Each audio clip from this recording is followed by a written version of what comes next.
պատրոնը օգնական է, որի նշանակում է խնամակալության հոգաբարձության մարմինը անձի համաձայնությամբ,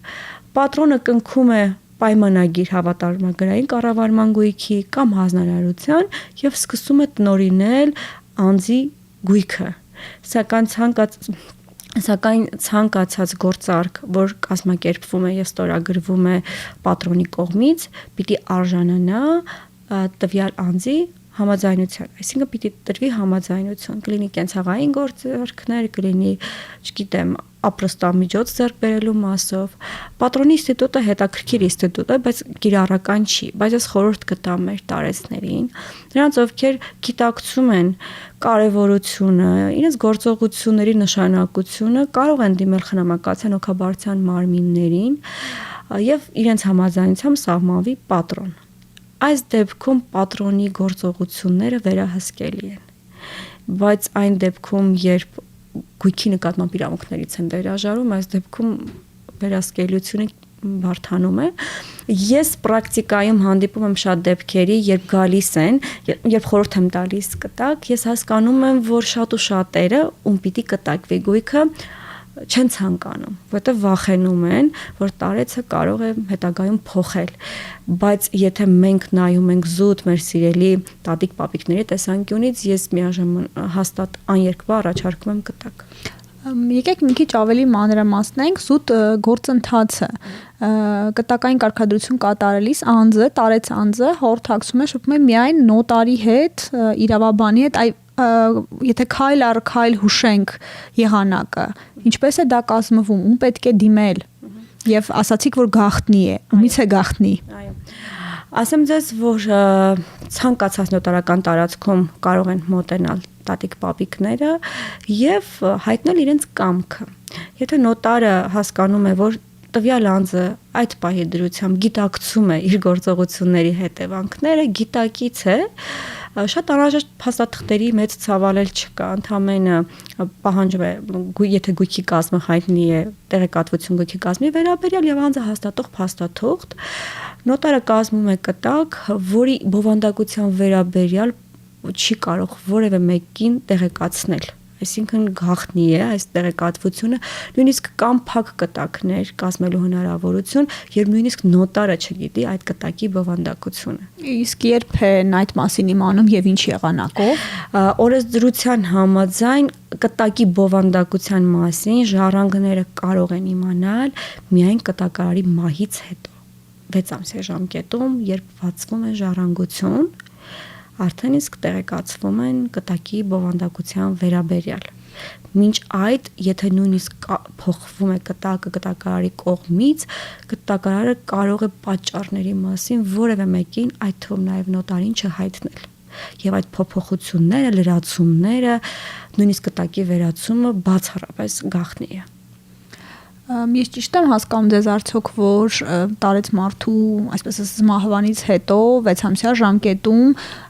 ի հայտ է գալիս կտակը եւ անգամ հարազատները, զավակները կարող են չիմանալ, որ իրենց ծնողը կտակ ունի։ Այո, լինում են դեպքեր, բայց սովորաբար տեղեկացված են լինում ժառանգները, բայց պրակտիկայում ես իրոք հանդիպել եմ դեպքեր, երբ զարմացել են, որովհետեւ պարզվել է, որ կտակարարը ամբողջապես ժառանգներին զրկել է իրենց պատկանող գույքից, այսինքն որ պիտի ստանային ամբողջապես զրկել է։ Պրակտիկայում նման դեպքեր եւս հանդիպում են։ Հոգուտ որևէ այլ անձի, հոգուտ պետական օրենսդրությունը սահմանում է, որ կտակարարը ցանկացած անձի, նույնիսկ արտասահմանյան կազմակերպության կարող է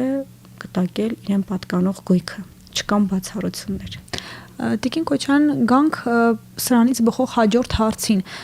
Շատ հաճախ տարեց մարդիկ ունենում են հաշմանդամություն, ունենում են հիշողության հետ կապված խնդիրներ, այս դեպքում որքանով են արդարացի եւ իրավաչափ այդ գործողությունները, որովհետեւ օրինակ կարող են դեմենցիայով պայմանավորված, օրինակ կասկածամտություն կամ թյուրըմբռնումներ կամ կոգնիտիվ գործառույթների խանգարման պատճառով այդպես որոշում կայացնել եւ զրկել հարազատներին, գուցե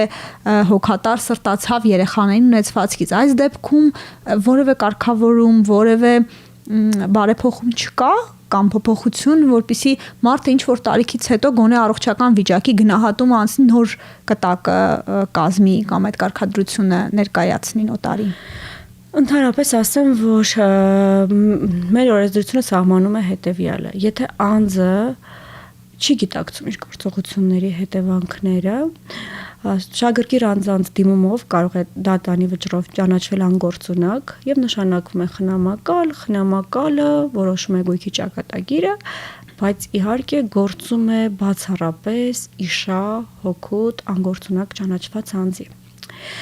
Այն դեպքում, երբ անձը գործունակ է, իսկ գործունակության ստուգման կոնկրետ չափանիշներ չկան, բայց նոտարները, երբ իրենց մոտ կազմակերպում են գործարքի վավերացում, կոնկրետ զրուցում են, բացի այդ երբեմն ուզում են բժշկական փաստաթղթեր, որ տվյալ անձը չունի մտավոր հաշմանդամություն, այսպես ձևակերպենք, այսինքն գիտակցում էր գործողությունների հետևանքները, չունի խնդիրներ ու վավերացնում են գործարքը։ Նոտարները ստուգում են, բայց բոլոր դեպքերում ռիսկ է այդ գործարքի վավերացումը, որովհետև միայն վեճերի դեպքում է ի հայտ գալիս, արդյոք ճիշտ է վարվել նոտարը թե ոչ։ Օրինակ հիշողության խնդիր ունեցող Ալցհեյմերի հիվանդություն ունեցող անձը կարող է մոտենալ նոտարին եւ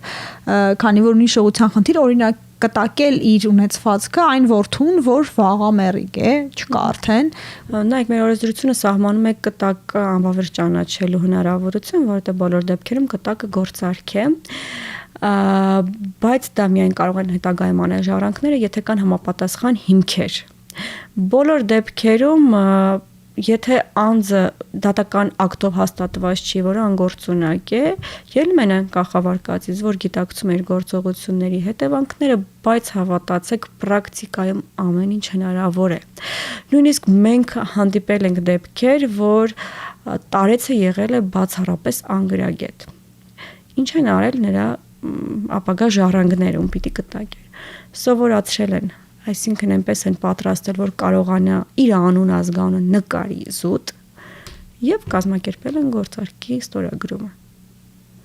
Այսինքն եթե ինչ-որ մեկը նպատակադրված կերպով ցանկանում է, որ գույքային իրավունքները գույքի նկատմամբ փոխանցվեն իրեն, հավատացեք, միշտ միջոցներ գտնվում է, որպեսզի այդ գործարքը ստորագրվի։ Եթե եկել է պահը ընտրություն կատարելու, գոնե մեր տարեց քաղաքացիները, ինչպես նաև ոչ տարեց քաղաքացիները կազմեն կտակ։ Կտակը անձի կամքի ազատ արտահայտման ձև է։ Նախ կտակի մասով օրենսդրությունը երաշխավորում է գաղտնիություն։ Ի տարբերություն նվիրատվության գործարքի, կտակը միակողմանի գործարք է։ Կտակային կարգադրությունը կարող է փոփոխվել, լրացվել, կարող է կտակը վերացվել։ Բացի այդ կտակով ցանկացած անձի կարող է զրկել ժառանգ լինելու իր իրավունքից։ Կարող է ցանկացած գույք կտակարարը կտակել ցանկացած անձի, որոշել վերջիններից բաժինները։ Այսինքն կտակը ավելի լայն հնարավորություն է եւ երբ հնչեցվում է հարց նվիրատվության գործարք թե կտակ, ես աներկբա միշտ բոլորին խորհուրդ եմ տալիս կազմել կտակ։ Արեք այդ կարգադրությունը եւ ընթացքում կտակը ձեզ չի կաշկանդում, որպեսզի տնօրինեք։ Այսինքն գույքի նկատմամբ իրավունքները պահպանվում են։ Նայեք, մեր պրակտիկայում շատ քիչ է տարածված, բայց ես նաև խորհուրդ կտամ հետևյալը. եթե ունեք ժառանգներ, ըստ օրենքի ժառանգներ, առաջի կամ երկրորդ հերթի, որոնց մասով մտահոգություն ունեք, որ ձեզանից հետո իրենք կստանան ժառանգություն, բայց անարժան են, ձեր նկատմամբ լավ վերաբերմունք չեն ցուցաբերում, ձեր մասին չեն հոգում, ես ուղղակի խորհուրդ կտամ ոչ թե այդ խնդրից ելնելով կտակել այլոց, այլ ուղղակի կտակով զրկել նրանց ձեր ժառանգը լինելու իրավունքից։ Այսինքն զուտ զրկումը հնարավորություն կտա այն անձանց, որոնք ձեր ժառանգն են, մնացածին, ձեզանից հետո ստանա ժառանգություն։ Երբ անձը գիտի, որ գույքը իրեն են կտակել, ինքը շարունակում է հոգալ, որովհետև ամեն պահ վախ կա իր մոտ, որ կարող է կտակային կարգադրությունը փոխվել։ Եվ սա արդեն իսկ տարեցների համար շատ կարևոր է։ Այսինքն ինքը գույքը տալիս է, բայց հիմա դրա դիմաց ստանում է խնամ, հոգատարություն եւ ամենակարևորը չի լինում անտարբերություն նրա կյանքի նկատմամբ։